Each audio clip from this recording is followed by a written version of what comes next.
One of the things that I like to do after a weekend, particularly a bizarre playoff weekend, what I've noticed through the years in doing this is there's a lot of media, fans, coaches, players, getting over their skis a little bit too much. And so I call this segment Overreaction versus Reality. What I try to do is come at this with zero emotion nor feelings whatsoever and bring a heavy dose of reality. So there's overreactions and then reality. Overreaction. Oof. Oh, man. I'm going to tell you not to panic. But I am going to tell you there is every reason to be concerned. The collective freakout is real. And it goes like this. The Houston Texans, who are really, really good in about 96% of the on-field activity. The Texans have to cut their quarterback, C.J. Stroud, as soon as possible. My gosh, get him, if it's Craigslist, get him at the curb. Okay. It's understandable fear. It's understandable freakout. Do they have the next Kyler Murray or Tua Tagovailoa? Do they? Is that where they are? Because that's what people think. And I'm not here to talk you out of thinking that way because I completely get it. You need to keep that in mind. It's generated an overreaction. So the reality, okay? Here's the reality. And all I'm going to do is offer maybe a non-panic solution because I think the rest of the concern is legitimate. He is 2-year body of work, not just 2 playoff games that have been shockingly awful. Okay? It's, normally I try to dismiss everything, the fantasy football geeks of the world. All you care about is offense. All you care about is quarterback. So I try to dismiss that stuff some of the time. But this one, you need to freak out. This one's legitimate. That's too good of a team with a coach who seems sensible enough. There's no reason for the Houston Texans not to be playing in the AFC Championship game except one reason. C.J. Stroud's 2-year body of work and the playoffs, which matter, have put them in a really, really difficult spot. But don't panic. Don't panic. Yet. It's healthy to be worried. It's healthy to notice. It's healthy even to be distraught. But don't panic and try to trade him yet. And certainly don't panic and extend his contract. Don't do it. Don't go there. It's a limited window, I think. This is my dose of reality on this. And I feel like, as opposed to years past, the Texans are fairly well run. I don't blame management for this, for his performance, his shockingly bad performances, plural. I don't. I think they're pretty sensible. They saw it unfold. I mean, this is one of those times when we all see the same thing, and it just is a train wreck. And so years past, you would say, it's a Houston franchise, so it's going to get screwed up. It's a Houston franchise, so the front office is a bunch of fools, and it's all going to be screwed up and made worse.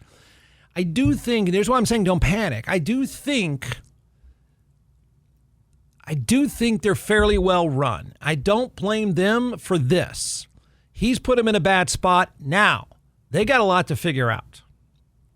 And it's fairly complicated, and he's put them in a real, I'm not even sure what the reward is for the risk, but he's put them in a risky spot.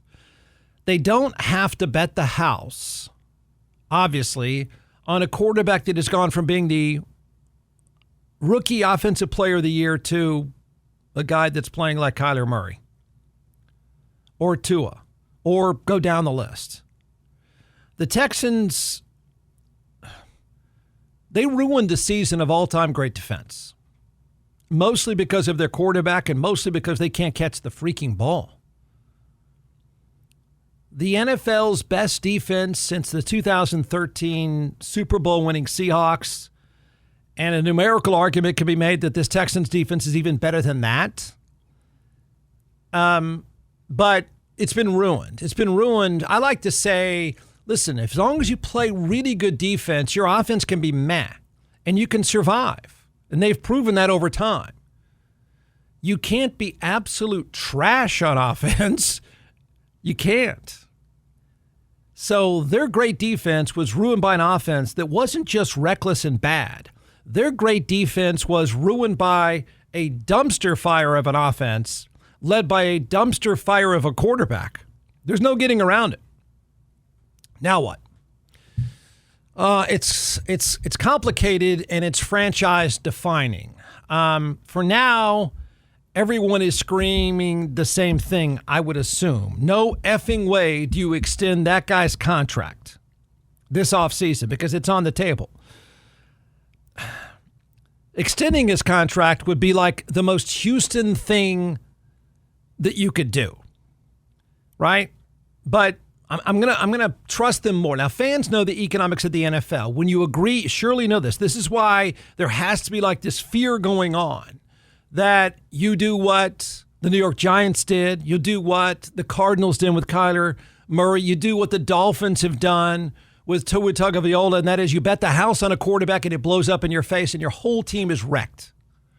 I think fans now know how the economics work. And so surely the Houston Texans have looked out there and said, the one thing you can't do right now is agree to extend that guy's contract. And I don't know anyone in their right mind that would do that right now. But there are owners who panic because quarterback is overvalue a quarterback is bet on desperation. But he's been so bad, I don't know anyone in their right mind that would say, you want more? Longer? Sure, let's do it. Let's move forward. When you agree to pay market value, which is going to be $50 million plus per year, what you think is a star quarterback, and you run out of money elsewhere. It's the end of your roster when you end up there more times than not. As the great Socrates of our time, Jerry Jones, once said, you run out of pie. They can't run out of pie with this guy. Certainly not now. Because a quarterback is going to take up 30% of your salary cap. And for a franchise that knows it has one of the best pass rushers in all of football, that's Will Anderson, he's about to have to become the highest paid defensive player in the game. That you know. So you know that big number is hanging out there. So I'm going to take it off the table that they're going to panic and resign. And there are some owners that would do it. Surely they're not that crazy right now. So don't do anything yet. It's going to piss him off. It's going to piss off his agent, but don't do anything. Don't do anything yet. Paying him would be lunacy. Extending his contract would be lunacy because he has that built in coming up this next year. C.J. Stroud, can we agree on this? He is closer to Kyler Murray than he is to Brock Purdy or Bo Nix. Right? I don't think that's a hot take. If you have, I'm not allowed to do the Venn diagrams anymore. Nobody ever seems to understand them. But if you have a Venn diagram, where is he fitting on the Brock Purdy, Bo Nix scale? And I don't think it's anywhere near the two of them. So you don't pay him and you don't pay him now. He's not going anywhere. The short-term options would be he's on a rookie contract. You could pick up a fifth-year option is what they have. And you try to build enough talent around him, again, and you roll with that. The other thing to do is try to work a trade as possible. There is a problem with that. It's sort of like you just wrecked your car and you thought you're going to put it on Facebook tomorrow. Yeah. The value is plummeting. So I don't know that that's much of an option. The Texans would be in the AFC Championship game if he was not so reckless. They would be in the AFC Championship game if they couldn't drop the ball constantly. He had 4 of the ugliest, most pointless interceptions in a half you will ever see. He had a 21.1 quarterback rating. But here's the tough part, is trying to figure out what you really have at this point, right? I mean, their option is let it play itself out, invest, and try to help him, or you go to Craigslist. Is Craigslist even a thing anymore? I don't even know it's a thing. You can't give it away. You can't take the couch and put it out by the curb and say, for free. You can't do that. No, you can't do that with him. But I don't know what you're going to get. And I don't know anyone's going to talk very long on that phone call. Hey, we got a deal for you. Oh, yeah, that guy?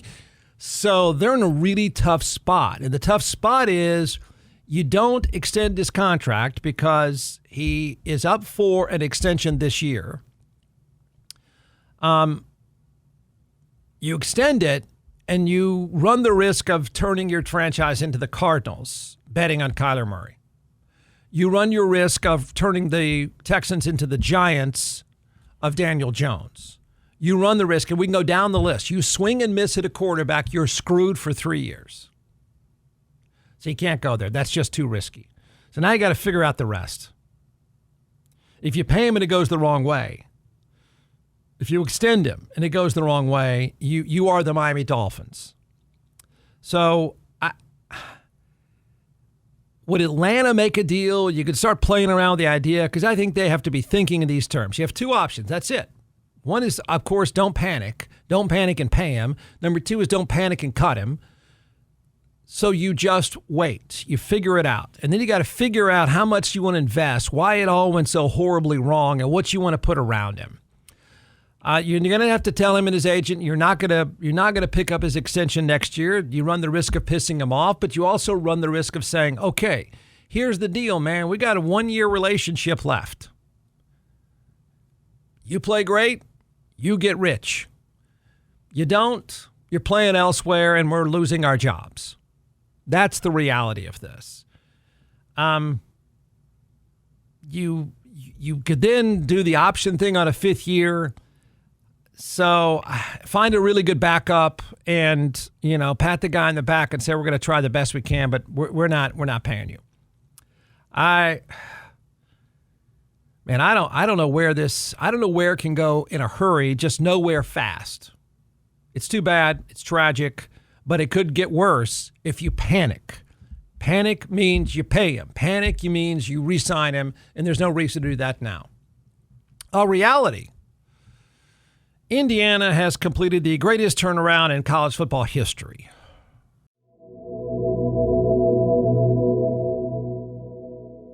Hey, here's a recommendation backed up by my own experience, a great experience.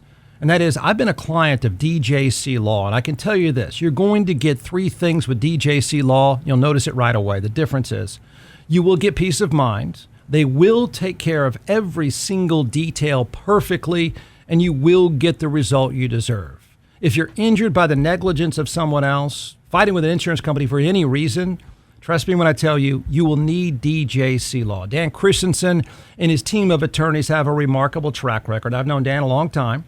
He's a military vet. He's board certified in civil trial law, and I've been a client. So you can trust them. You will get the result you deserve. Check out teamjustice.com, and you'll see thousands of 5-star reviews. The bottom line is, if you're in an accident, you need DJC Law. Contact them right away. 512-888-9999.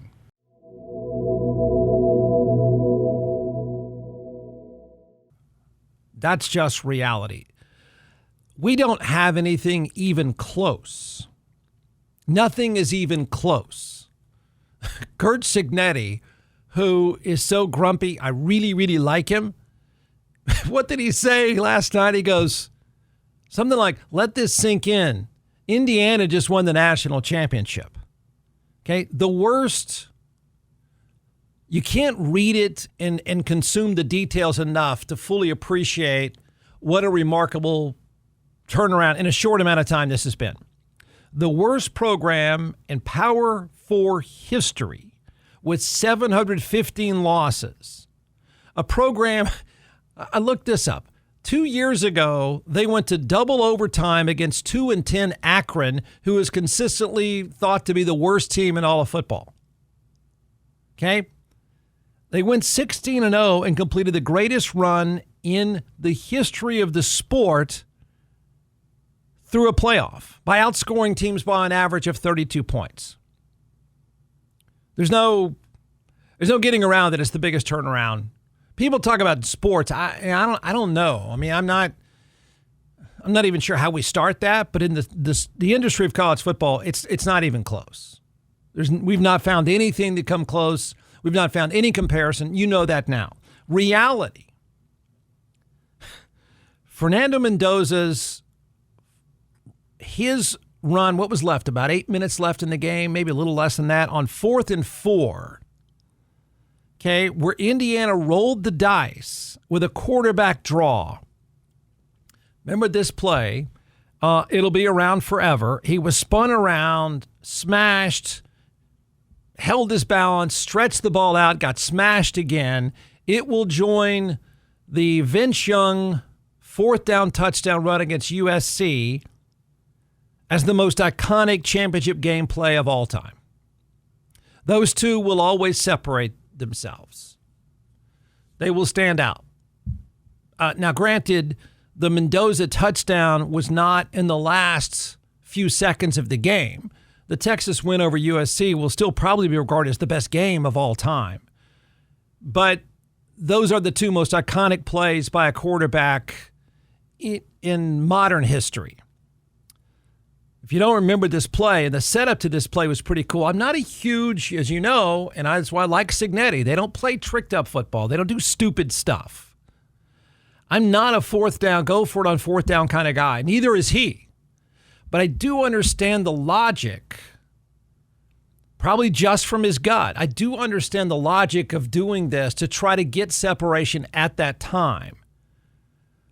So here they go. They're at 4th and 4. They had called the field goal team out. Then Cignetti calls timeout to bring him back, which was also the smart thing to do. 8. He's going to take off and run. Mendoza weaves his way first and goal. Diving toward the end zone. Touchdown!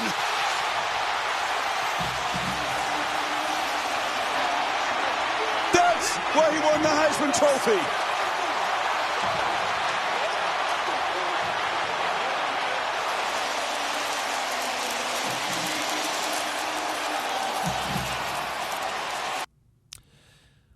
Okay, it's also why you're the first pick in the draft. The Raiders ownership group, I don't know how many people, have you seen the picture? The Raiders ownership group, that includes Tom Brady. There was 3 or 4 of them, including weirdo Mark Davis, were all on the field. And they're watching, in particular Brady. And they had to know when that play was made, as if there was a debate before. They had to know, that's our guy. Like, there's no, you can go ahead and do the shirt with the name on it if you want and do that thing. That's your guy. If you were in ownership and you saw that, you would say, well, I thought that was our guy before, now blah, blah, blah, but that's our guy. He's valuable not because he can run. I'm not a fan of running quarterbacks either. That's a short shelf life. He's valuable primarily before that play. That's how significant that this play was. He's valuable because he can make every throw. I mean, that's an NFL quarterback. The ball comes out of his hand the right way. He makes right decisions. He's not running around like an idiot. He's not tricking up the game. That's a quarterback. Brady can see it. He knows it. But you had to know that was your guy because he had the stones to make that play on the draw. I mean, that just was ridiculous effort. And the guy had taken a beating even before that. That's when you had to know, are you kidding me? That's our guy. And on top of that, he's a Hallmark movie. It's like at some point you're thinking, are you kidding me? Can this story get any more? He can't be real. He's bleeding because of, I'll talk about the cheap shots in that game, of which Curt Cignetti called out at halftime and had very good reason to do so. I thought the game was at a point dangerously officiated. But his mom is in a wheelchair. He's the nicest guy that you can find. He's uber talented, and he goes Rocky Balboa on 4th and 4. That's all that was. I mean, the guy, he's fairly athletic. To me, he's Jared Goff with a slightly livelier arm, similar build, similar skill set, which is all good. But then that was just a guy saying, I don't care, hit me all you want. I'm not going to stop. The drama was even greater, I thought, for that moment because Kirk Cincinnati had the field goal ready to go. And as he said, I just felt like we had, at that moment, had to try to get some separation. Because for the first time all year, somebody was playing as well or better than Indiana in the second half, and Miami was doing that. So it was, I kind of get the risk at that time. So then he was furious for good reason about a few no calls. Mendoza was bloodied. It was a helmet-to-helmet hit in the first half. And it was the definition of targeting. I don't think ESPN spent enough time on it, but they don't do that stuff. It was a brutal shot that left him bloody, but he kept coming. And then he made that play. And so the Raiders have to love the guy. It's a Hallmark movie. They need it. And he's talented and he's tough as hell. It's all too good. Reality. I think Indiana has to be recognized as the best team of the 2000s. They didn't even cover the spread unless the number moved down a lot before the championship game. But here's why they have to be considered because they're playing in a format nobody else has gone through. So this is why they're the best team of the 2000s. They beat 5 teams. They beat 5 teams that finished in the college football playoff top 10. They beat 7 of the top 25 and outscored them 666 to 187 on the season. On the way, beat Alabama 38-3, scored 56 on Oregon. Texas of 2005, if you start to play this game of picking out the best teams of the 2000s, Texas of 2005 had the best point differential. It was at 33 and some change, but that's a different schedule and a different format. And that schedule only had, 3 top 25 teams, maybe 4 that entire year. LSU of 2019, which people mentioned, had Joe Burrow and Jamar Chase. Miami of 2001 had the greatest collection of NFL talent. But I think for the body of work, I don't know how you deny this Indiana team is the best of 2000s. Nobody's had to go through this and beaten that much competition that badly like they did. And hear this term. I was listening to Urban Meyer gush about Indiana. Indiana is clinical. It's a soccer term that's used. But Urban Meyer called them the most precise team he's ever seen. I'll use the term clinical. They were the second least penalized team in the country. And the thing about this is when you know good coaching, particularly over time, when teams win in different ways, right? You can have a great offense and just hope that you can live that way. Or you could be a great defense and then sooner or later your offense screws it up for you. But really good coaches win in different ways. And they do it over time. And Indiana wins by not making mistakes. There is a ton of talent there. I kind of tired of the narrative.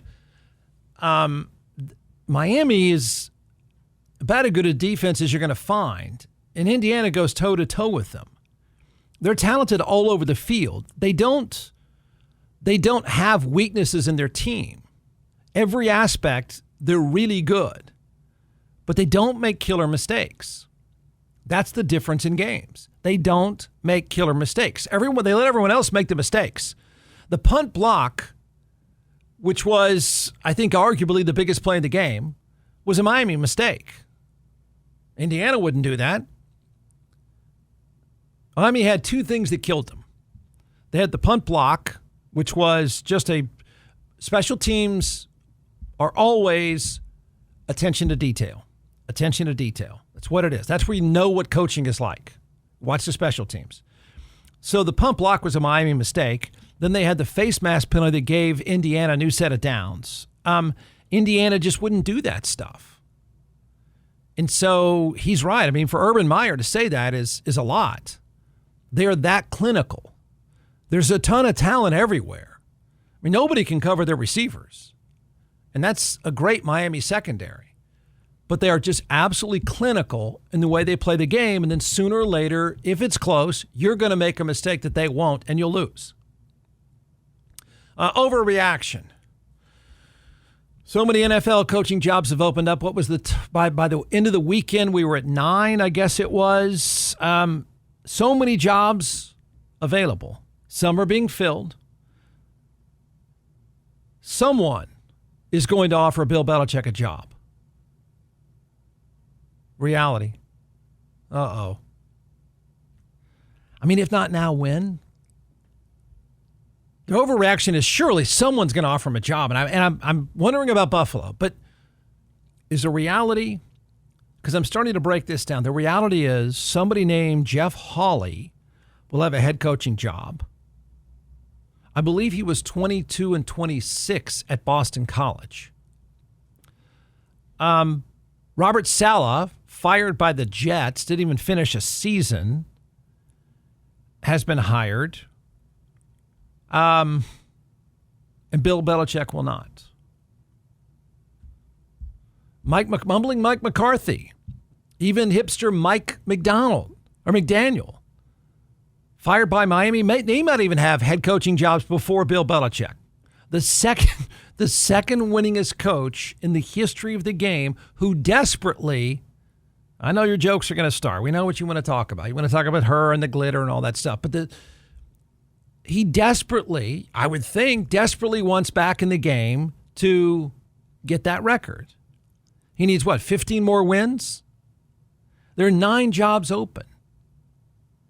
And a guy from Boston College got hired. Mike McCarthy gets hired. Will get hired.